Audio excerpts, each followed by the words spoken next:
There are many cues and terms that I use throughout the instructional videos, so I wanted to take a moment to explain some of them. The first one is belly button to spine. So we talked about in our form section about having a neutral pelvis, neutral spine. This is a tilted pelvis, this is a tipped pelvis, somewhere in the middle is neutral.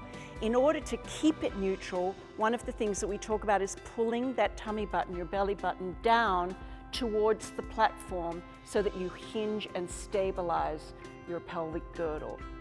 The second one is hollowing the abdominals, which is done in exercises like the elephant, where I'll reach back, here I'm bent, and then all of a sudden I'll hollow up to pull the abdominals in to create a C curve, which is really important because we want to stretch out the lower spine in these exercises. So there's many that refer to hollowing the abdominals. Then we talk about spinal articulation. So we've already mentioned that your spinal column is made up of vertebrae. Each one is an individual bone with a little bit of space in between. When we articulate, what we're doing is rolling through as if we're working from one bone to the next, really thinking of it as individual parts. So for example, if I begin to roll back from my tailbone, I try to feel the next bone, the next bone, the next bone, the next bone to articulate, and the truth is, as I roll up, the same thing will happen. It's important because we want to create more space in between the vertebrae.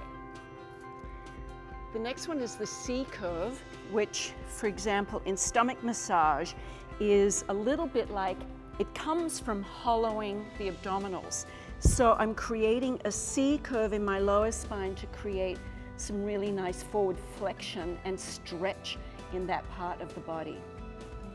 V position is simply the toes. It's the traditional Pilates stance, actually, that you recognize in ballet.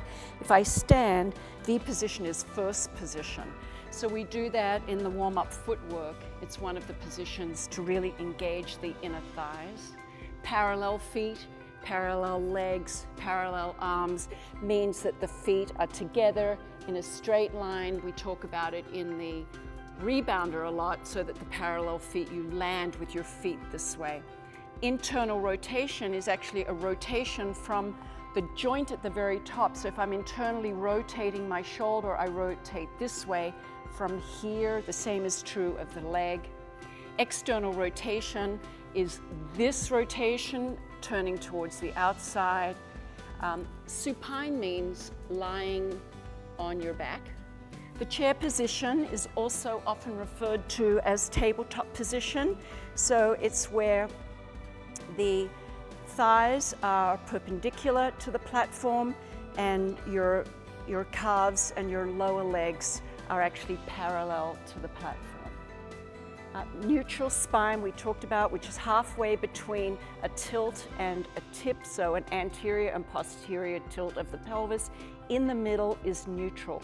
We want neutral stabilization of our shoulders. We want neutral positioning of our pelvis as well. The other one I always use, because I love it the most, is having a cup of tea on your belly. And really that's just to give you the idea that when that pelvis is really still and you've got a cup of tea or coffee that's hot sitting there, you're not going to let it tip, and it really helps people immediately begin to engage their abdominals and keep that pelvis neutral. If any of the terms throughout the instructional videos are unfamiliar, I hope that you'll refer back to this video and you'll find a helpful explanation.